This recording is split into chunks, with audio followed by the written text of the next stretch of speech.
Autoroute Info, plein phare sur le mondial de l'automobile. Patrick Bocardi du groupe APRR. Patrick Bocardi, bonjour. Bonjour Florent. Alors Patrick Bocardi, vous avez plusieurs casquettes, on va dire, au sein du groupe APRR. Vous êtes tout d'abord secrétaire général d'APRR, ce qui va nous amener à parler justement de cette société. On va parler aussi du développement durable et plus précisément, on va s'intéresser également au renouvellement des aires dans le respect de l'environnement. Enfin, côté nouvelles technologies, il y a une application et on va commencer par ça, une application smartphone baptisée SOS Autoroute. Alors Patrick, je vais vous demander tout de suite de sortir votre téléphone que vous avez dans la poche pour voir si vous êtes un bon élève. Et est-ce que vous avez téléchargé l'application SOS Autoroute en tant que secrétaire général d'APRR? J'ai pas eu le choix. Le directeur de la communication et du marketing nous a imposé ce chargement. Donc bien sûr, je plaisante, j'ai cette application sur mon smartphone et elle m'est très utile. Elle m'est très utile parce que elle me permet d'éviter d'avoir affaire aux bornes qui se trouvent le long de nos autoroutes. Et si je suis en difficulté, je sais que je vais pouvoir être en ligne, être géolocalisé et être en ligne avec l'ensemble des services de sécurité de la société. Ce qui est quand même quelque chose d'absolument remarquable. Et en plus, cette application, je le précise, est totalement gratuite. Elle est chargeable sur tous les systèmes téléphoniques aujourd'hui qui sont sur le marché.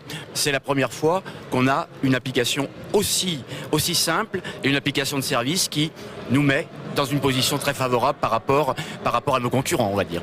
Alors justement, quand on a cette application, eh bien, on peut déclencher les secours ou informer les secours. Oui, effectivement, et justement, il y a un express du côté de Chambéry, une information prioritaire. Alors on ne sait pas si justement l'usager qui est en difficulté actuellement avait cette application, mais c'est simple d'utilisation et puis ça peut rendre de grands services. Savez-vous qu'aujourd'hui 170 000 chargements ont déjà eu lieu sur cette application, ce qui prouve son utilité, sa simplicité d'utilisation aussi. Et pour faire face justement aux situations de l'extrême, c'est-à-dire des incidents sur le réseau, ça peut être aussi votre panne, une panne automobile, la nuit, dans des circonstances difficiles, ou lorsque vous êtes dans votre véhicule avec votre famille, vous avez quelque chose qui vous relie directement à nos PC, directement à nos services de sécurité, et je crois que c'est une première. Alors justement, vous avez parlé des PC, des services de sécurité. C'est aussi ça la vie de l'autoroute, c'est différents métiers avec notamment lorsqu'on télécharge cette application et qu'on l'utilise, on tombe directement sur des agents de sécurité, des opérateurs des PC sécurité.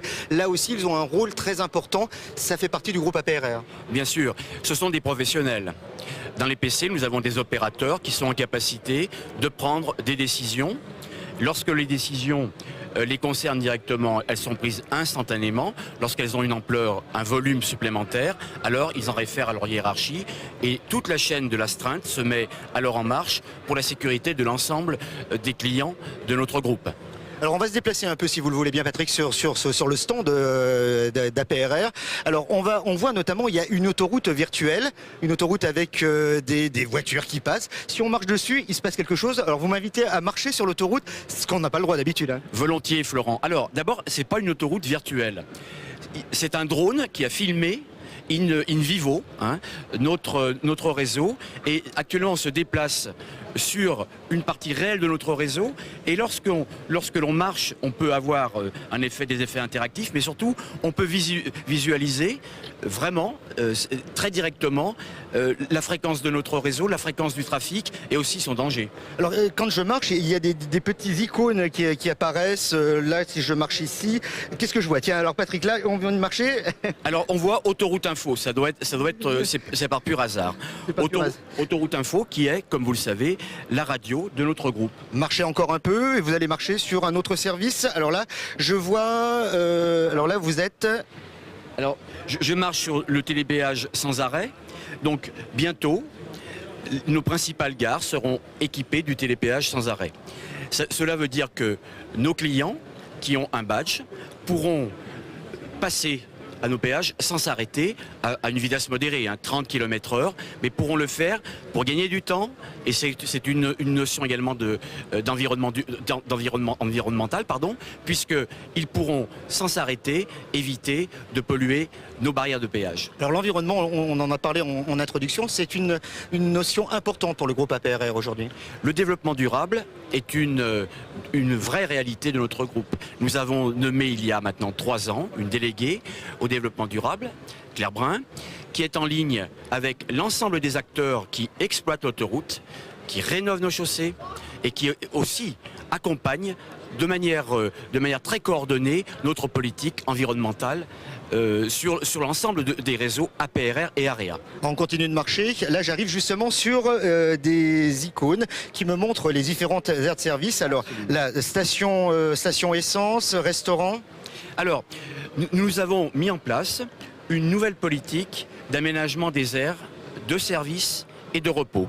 S'agissant des aires de service, notre volonté est d'apporter à nos clients un véritable choix dans les services proposés, une qualité d'accueil totalement renouvelée, car nous en étions restés, comme d'ailleurs nos confrères, au service des années 80, pour faire simple. L'autoroute, c'est plus celle qu'on a connue il y a une trentaine d'années. Non, parce que nos clients veulent être accueillis correctement, veulent pouvoir se reposer dans de bonnes conditions, acheter, le cas échéant, un certain nombre de biens et surtout manger correctement, parce que très longtemps ça a été dénoncé, la qualité de l'alimentation sur autoroute. Les fameux restaurants avec Louis de Funès, on ne citera pas la marque. Mais... On citera pas la marque. Aujourd'hui, si vous prenez l'aire de la Chaponne, qui est un exemple tout à fait intéressant dans ce domaine-là, on offre à nos clients non seulement du service, mais également du service dans un cadre de beauté rénové. Vous parlez justement de cette aire de la Chaponne, c'est l'ère pour le groupe APRR, l'ère du 21e siècle?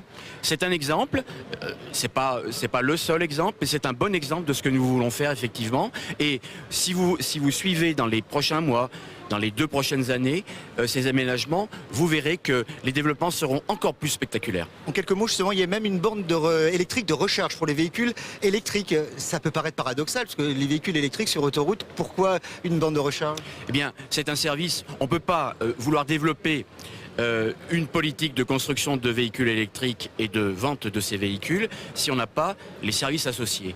Et il n'y a pas de raison que notre groupe n'offre pas à ses clients qui souhaiteraient se doter de ce type de véhicules des moyens correspondants pour continuer à rouler, car vous savez que l'autonomie aujourd'hui est proche de 150 km et 150 km ce n'est pas la distance qui sépare Lyon de Dijon. Et ça va dans le sens de l'annonce gouvernementale faite la semaine dernière avec des voitures électriques qui aura un tarif préférentiel sur autoroute aussi? Alors, aujourd'hui, rien n'est fait.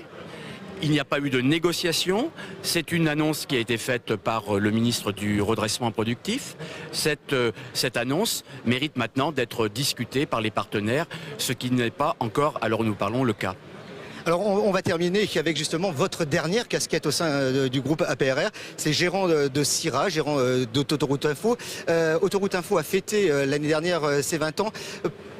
Quelle est la place justement de cette radio pour le groupe APRR? Alors là, c'est la double casquette que vous allez sortir. C'est à la fois APRR et à la fois gérant CIRA Autoroute Info. Alors je suis très fier d'être gérant de CIRA, c'est-à-dire d'Autoroute Info. Pourquoi?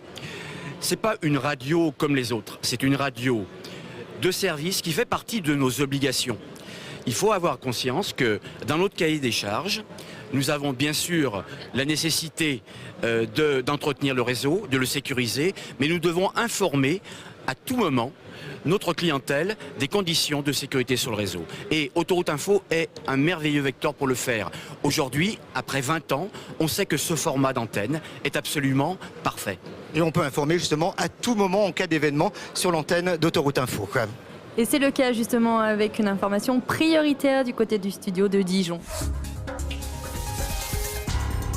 Retour sur Autoroute Info et retour bien sûr sur le stand des autoroutes à APRR ici au Mondial de l'Automobile de Paris avec mon invité Patrick Bocardi. On parlait donc justement d'Autoroute Info. Quel est l'avenir à présent pour Autoroute Info? mon avenir également en tant que journaliste d'Autoroute Info. Qu'est-ce qui nous attend dans les années à venir? On voit qu'il y a quand même, on va dire, des concurrents, notamment on pense au Coyote ou autres systèmes. Quelle est la position justement du groupe APRR par rapport à ces potentiels concurrents par rapport à Autoroute Info? Il n'y a pas de concurrence possible entre des moyens d'information embarqués dans les véhicules et ce qui restera toujours aujourd'hui avec une technologie, demain peut-être avec le numérique, comme un vecteur exceptionnel d'information.